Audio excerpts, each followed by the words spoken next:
Hello Technolovers, Indonesia sudah tidak bisa lagi dipandang sebelah mata oleh negara lain. Kekuatan militernya dinilai sangat solid. Di tingkat ASEAN, Indonesia bahkan menempati posisi teratas dan unggul atas kekuatan militer negara tetangga seperti Malaysia. Tapi kalau kita bedah per sektornya, apakah Indonesia masih tetap jadi yang nomor satu? Mari kita lihat perbandingan kendaraan tempur Indonesia versus Malaysia berikut ini.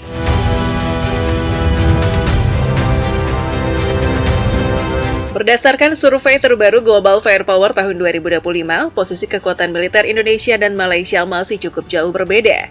Indonesia kini berada di peringkat 13 dari 145 negara, dengan skor Power Index 0,2557. Semakin mendekati 0, semakin kuat. Sementara itu, Malaysia menempati peringkat 42 dari 145 negara, dengan skor 0,7429. Artinya, di atas kertas Indonesia punya kapasitas militer yang jauh lebih besar, baik dari segi jumlah personel, alutsista darat, laut, hingga udara.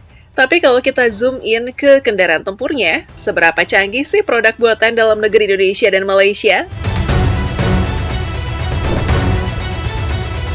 Kendaraan tempur Angkatan Darat. Indonesia punya keunggulan besar di sektor industri pertahanan darat. PT Pindad di Bandung kini bukan cuma memenuhi kebutuhan TNI, tapi juga sudah mengekspor berbagai jenis rantis dan rampur ke sejumlah negara. Anoa 6x6 Mortar dan keluarganya. Yang pertama, Anoa 6x6 Mortar.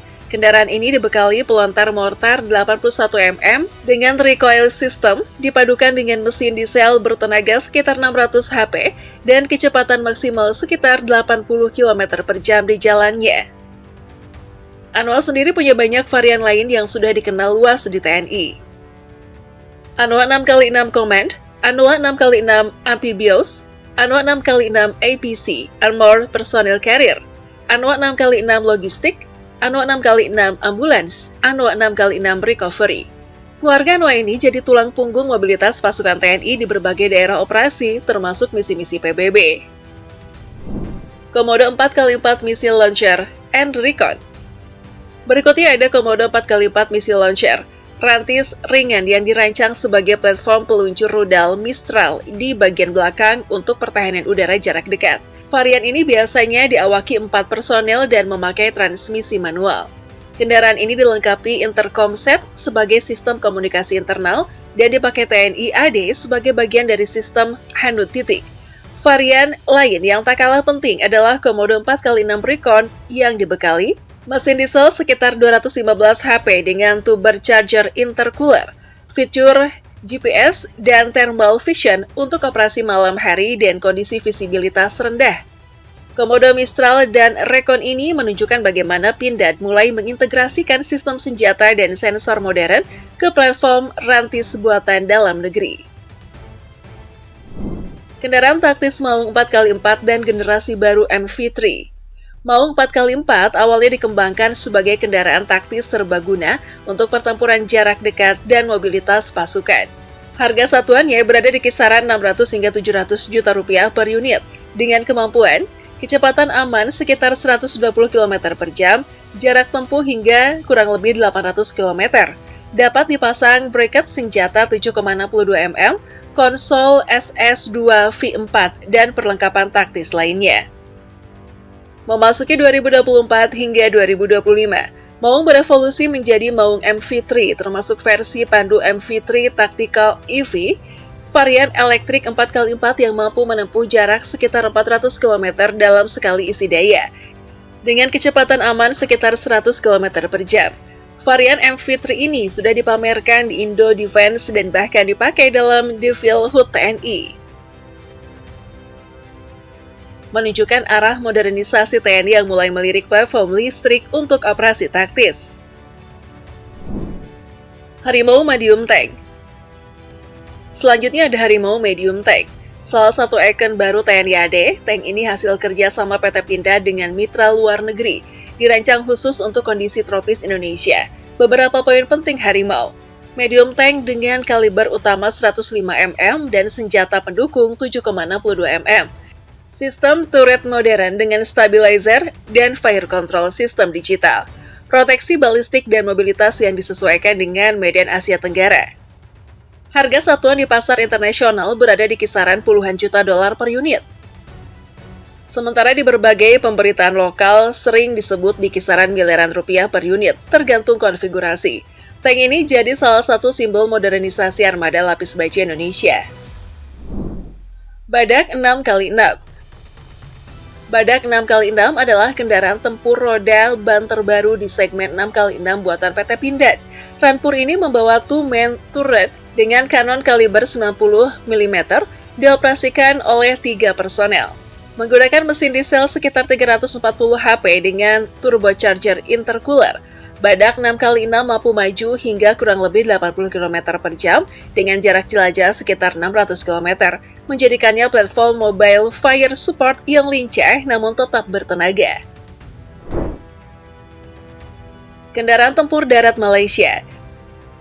Malaysia juga berinvestasi besar di sektor kendaraan tempur darat lewat kombinasi kendaraan buatan sendiri dan kerjasama luar negeri. HM-AV Tarantula 4x4. Beberapa tahun terakhir, Malaysia meresmikan HM-AV 4x4 Tarantula, kendaraan lapis baja berkemampuan tinggi yang diklaim sebagai produk dalam negeri 100%. Kendaraan ini dikembangkan oleh Mildev International Technologies dan masuk kategori High Mobility Armored Vehicle atau HM-AV, dirancang dengan VHAL untuk meningkatkan perlindungan terhadap ranjau dan IED. Menggunakan sasis 4x4 dengan kemampuan off-road untuk mendukung operasi di berbagai medan. Menurut LOI Kementerian Pertahanan Malaysia, ratusan unit Tarantula direncanakan untuk memperkuat Angkatan Darat Malaysia mulai pertengahan dekade ini. Tarantula telah melalui uji ketahanan, konsumsi bahan bakar, uji pendakian, hingga uji beban, dan diklaim sudah memenuhi standar militer internasional. AV-8 Gempita 8x8. Selain Tarantula, Malaysia juga punya DevTech AV-8 Gempita, kendaraan 8x8 multi-role yang dikembangkan bersama perusahaan Turki FNSS, dilengkapi berbagai varian, IFV-25, AFV-30, ATGW, ambulans, komando, hingga varian mortar. Menggunakan turret Denel LCT-30 atau sharpshooter dengan kanon 25 hingga 30 mm, mampu membawa sekitar 8 hingga 11 prajurit tergantung varian dengan kecepatan hingga kurang lebih 100 km per jam dan jarak jelajah sekitar 700 km. AV-8 Gempita jadi tulang punggung kendaraan tempur roda ban Angkatan Darat Malaysia, mirip posisi Anoa dan Komodo di Indonesia. Angkatan Laut Indonesia, KRI Alugoro 405 dan KCR 60M. Di matra laut, Indonesia mengembangkan sendiri alutsista strategis lewat PT PAL Indonesia.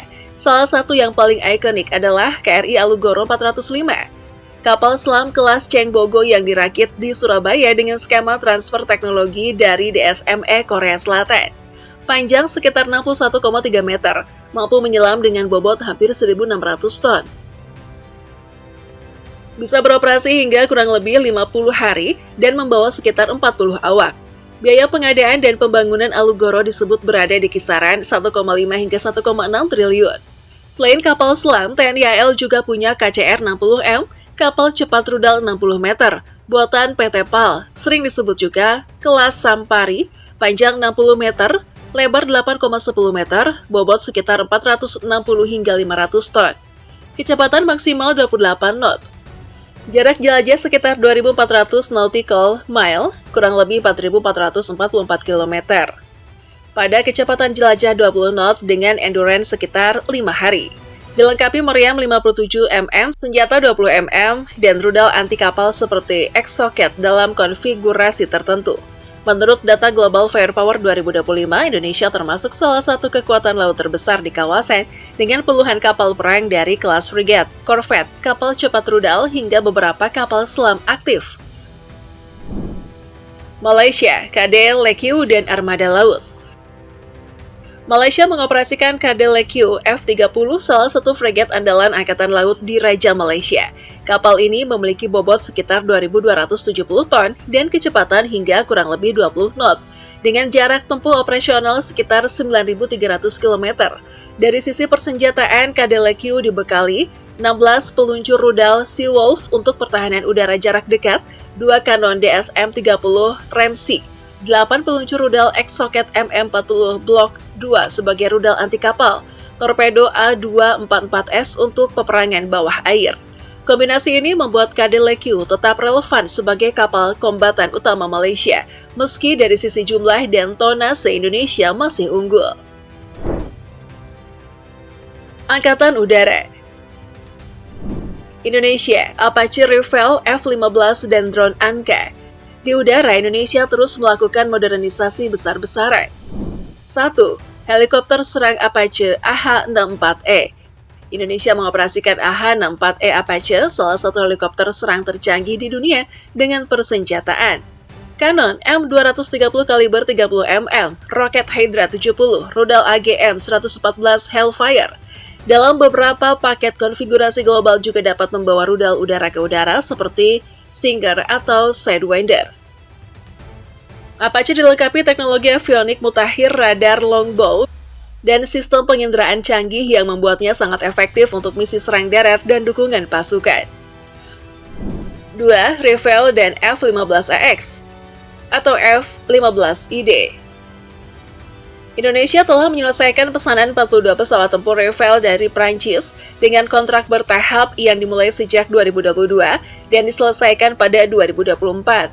Rafale akan menjadi tulang punggung baru TNI AU dengan kemampuan multi-role, air superiority, serangan darat, dan pengeboman presisi. Selain itu, Indonesia juga menandatangani perjanjian pembelian 24 pesawat F-15AX atau F-15ID dari Amerika Serikat untuk memperkuat armada tempur kelas berat. 3. Drone Mail, Anka, dan Elang Hitam. Untuk wahana tanpa awak, Indonesia memesan 12 drone Mail Anka dari Turki dengan nilai kontrak sekitar 300 juta US dollar. Sebagian akan diproduksi di PT Dirgantara Indonesia lewat skema transfer teknologi. Drone Anka mampu terbang hingga kurang lebih 24-30 jam. Dibekali sensor ISR atau Intelligence, Surveillance, Reconnaissance modern direncanakan ditempatkan di wilayah strategis seperti Natuna. Di sisi lain, Indonesia juga mengembangkan Puna Mail Elang Hitam, drone buatan dalam negeri yang ditargetkan mampu terbang hingga 24 jam dan mencapai ketinggian 30.000 kaki. Dengan fokus pada misi pengawasan jarak jauh, program ini sempat mengalami pasang surut, namun terus didorong sebagai bagian dari kemandirian teknologi pertahanan. Malaysia MD-530 dan FA-50. Helikopter serang ringan MD-530G. Angkatan Darat Malaysia telah menerima 6 helikopter MD-530G, helikopter serang atau pengintai ringan yang dipersenjatai dengan senapan Galting 7,62 mm, senapan mesin berat 12,7 mm, roket 70 mm. Helikopter ini cocok untuk misi counter-insurgency, pengawasan perbatasan, serta dukungan pasukan di darat. FA-50 Light Combat Aircraft. Pada 2023, Malaysia menandatangani kontrak sekitar 920 juta US dollar untuk membeli 18 pesawat FA-50 Block 20 dari Korea Selatan sebagai pesawat tempur ringan atau latih tempur pengganti Hawk dan MB-339. FA-50 ini akan mengisi gap kemampuan tempur TUDM sambil menunggu program pesawat tempur generasi berikutnya. Digunakan sebagai platform pelatihan lanjut sekaligus pesawat serang ringan. Kalau dilihat dari peringkat dan jumlah alutsista, Indonesia jelas berada satu level di atas Malaysia dalam hal skala kekuatan militer dan kedalaman industrinya. JFP 2025 menempatkan Indonesia di peringkat 13 dunia, jauh di atas Malaysia yang berada di peringkat 42. Namun, Malaysia juga tidak tertinggal begitu saja. Mereka fokus pada penguatan sektor-sektor kunci. Kendaraan tempur modern seperti AV-8 Gempita dan Tarantula HM-AV, helikopter serang MD-530G, hingga pesawat tempur ringan FA-50. Di sisi lain, Indonesia mulai naik kelas dengan tank Harimau, Badak 6x6, Maung MV3, Pandu FV, Rafale, F-15 hingga drone Anka, yang memperkuat posisi sebagai salah satu kekuatan militer terbesar di Asia Tenggara.